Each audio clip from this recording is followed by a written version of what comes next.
today's event by asking you to share with us why this book at this time, when we are all excited about the development of the technological development in AI, you delve into its potential threats, warning us about its power to make decisions on its own, that it's not a tool but an agent. So what are some of the most important messages you want to convey to your readers? Well, first of all, this is not just a book about AI. It puts the AI revolution in the context of the history of information from all the way back from the Stone Age. So it covers previous information revolutions, like the invention of writing and print and modern mass media, in order to understand what is new about this AI revolution, how AI is different from previous revolutions, and also what we can learn from the hard lessons of previous information revolutions. Now, the book, of course, doesn't ignore the enormous positive potential of AI. AI can provide people with the best healthcare in history, with the best education, helping us to deal with climate change, with many other problems. If there wasn't so much promise in AI, people wouldn't be developing it. But of course, there are also threats. And you know, the entrepreneurs and the business people who lead the revolution, they speak mainly about the positive potential. So then it becomes the responsibility, the job of historians and philosophers like myself to also highlight the dangers and the threats. And there are two main types of dangers. One type is a repeat of previous problems we saw in history with new information technology and with new technology in general. If you think, for instance, about the last big revolution, technological revolution in history, the Industrial Revolution, so if you only look at the starting point of the revolution and at the end point, you would think that everything was okay. You know, if you look at the world around 1800, at the beginning of the Industrial Revolution, the invention of steam engines and trains and steamships and so forth, and you look at the world of the year 2000, you see that the living conditions of most people around the world improved dramatically. And this is what you would hear if you talk to experts in places like Silicon Valley. They would tell you every time there is a big technological revolution, people are frightened, but in the end, everything is okay. Look at the Industrial Revolution. However, if you look more carefully, you see that the problem is the transition period. When industrial technology, like steam engines and trains and telegraphs were invented, people didn't know how to build a good industrial society. So people experimented. And many of these experiments were disastrous. The first big experiment after the Industrial Revolution was modern imperialism. A lot of people in the first industrial nations, first Britain, then France, Germany, Japan, the United States, they argued that the only way to build an industrial society was to build an empire, because industry requires raw materials and it requires markets. So a country that will industrialize without building an empire will be defeated or pushed around by more ruthless competitors. So every country that industrialized began to build an empire, even very small countries like Belgium. And you also had these imperial clashes, like between Japan and Russia over the Far East. And then you had more terrible experiments in how to build industrial societies. Communist totalitarianism was a huge experiment in how to build an industrial society. Fascism was a huge experiment in how to build an industrial society. And in the 1930s, 1940s, a lot of people around the world thought that the best way or even the only way to build an industrial society was totalitarianism. So we can say that in the end, humanity learned the hard lessons, and by the end of the 20th century, we understood imperialism is a bad idea, totalitarianism is a bad idea. But if we have to go through the same learning process with AI, how to build an AI-based society, and again we'll experiment in imperialism, totalitarianism, world wars, who knows, the transition period is the problem. So that's one lesson from history, something that can go wrong with AI. Even if the technology itself is benign, people just don't know how to use it, and we need time to adapt. But there is another type of threat. AI is also different from steam engines, from telegraphs, from printing presses, from every previous technology, because this is the first technology in history that can make decisions by itself, can invent new ideas by itself, can learn and develop by itself. It is not a tool, it is an agent. An atom bomb is a tool. We decide how to use it. An AI is an agent. It can make decisions about itself and also about us. So there is an entirely new type of danger that we are facing with AI, that this technology could escape our control and endanger, enslave, and perhaps even annihilate us. This is not a prophecy, it's not inevitable, but as we enter the age of AI, we need to understand we are dealing with these millions and billions of new agents we are introducing into society. And this is why I prefer to think about the acronym AI not as artificial intelligence, but as alien intelligence. Alien not in the sense of coming from outer space, alien in the sense that this is a non-organic agent that processes information, makes decisions, invents ideas in a fundamentally alien way than the organic brain of human beings. So this is a very brief introduction for what are the main threats that this technology poses, and I'll be happy to explore further anything that people would like to raise. Sure. Thank you very much, Professor Harari. Following your question, in the age of the AI revolution right now, what are your thoughts on how the flow of information may or is already impacting democracies and dictatorships?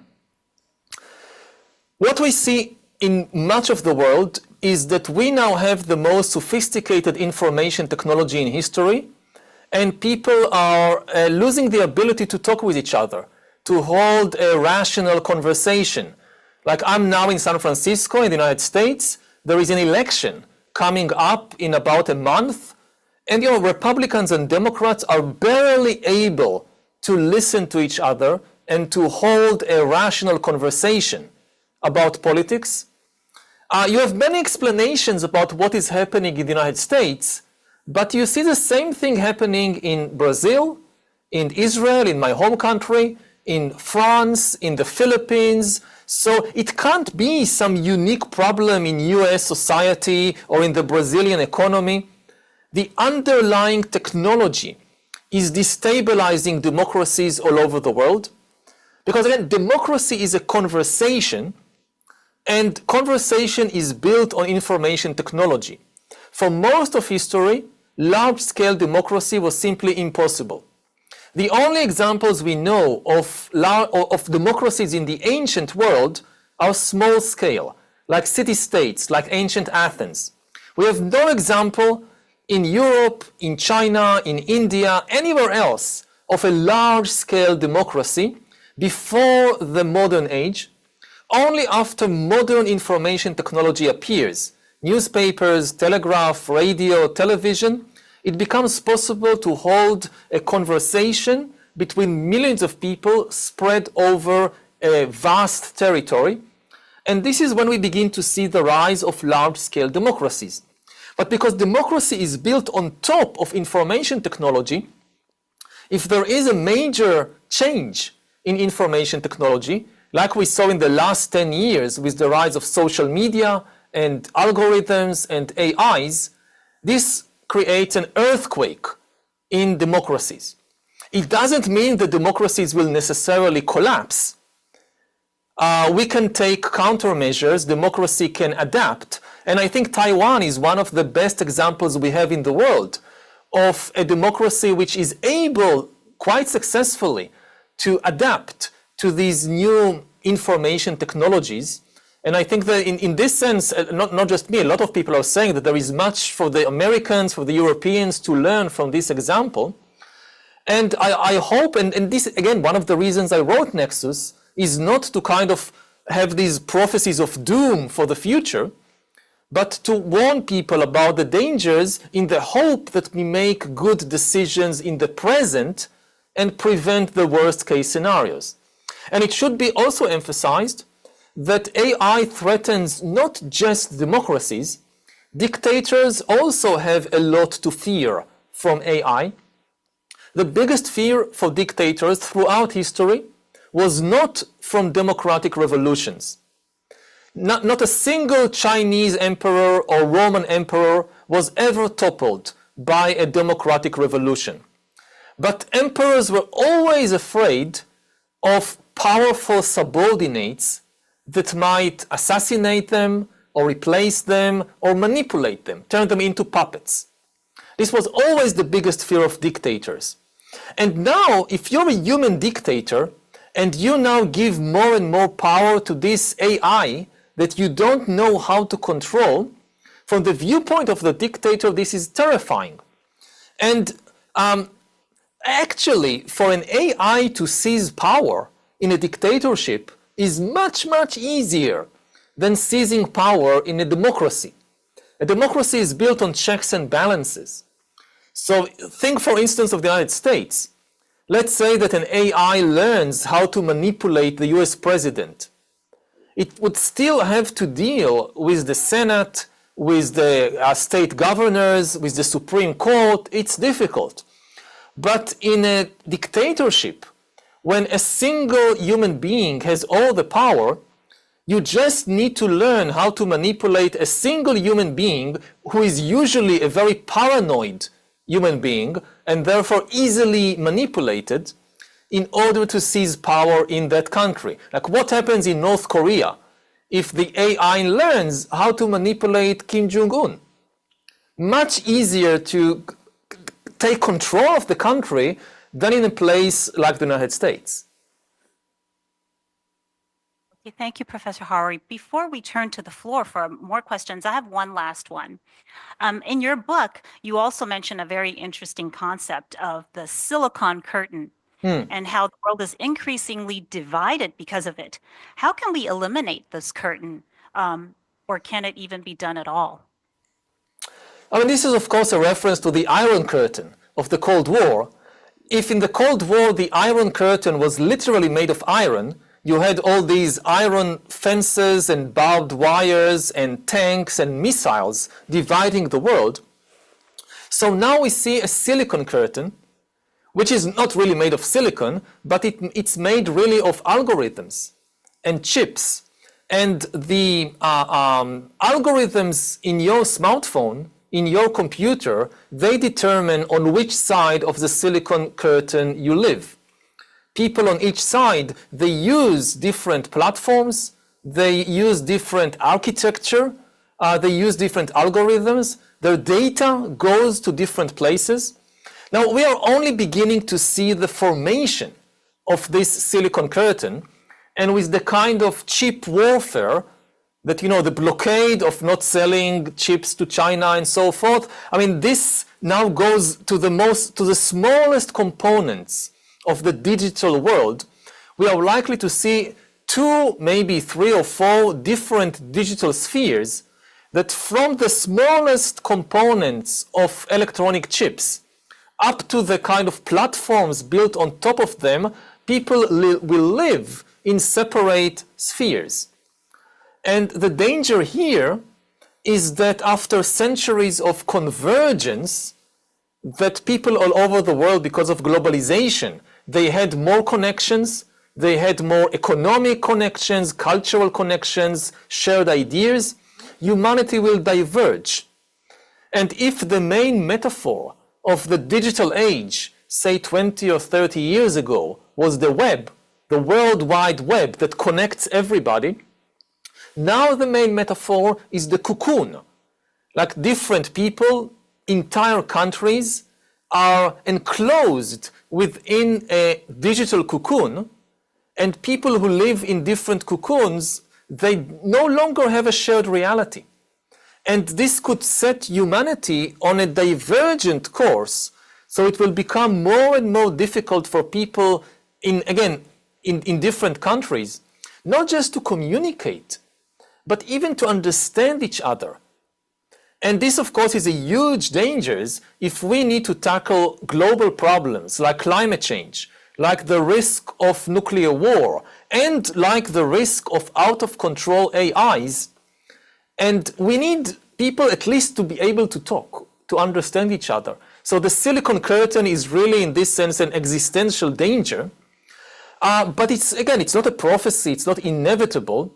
We saw over thousands of years of history that people have found ways to trust each other and to build connections. 100,000 years ago, the biggest human group was maybe 100 people that you knew personally, your family, your friends, and people could not trust strangers at all.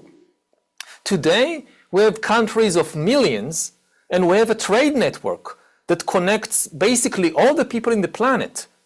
I mean, we trust people in other countries to produce our food, to provide us with energy, with tools. So we have made quite a significant progress in building trust between humans. We still have a way to go. I come from the Middle East. My country is at the present moment in the midst of a terrible war. So I'm definitely not naive about the ability to build trust between people, but we should not despair of it.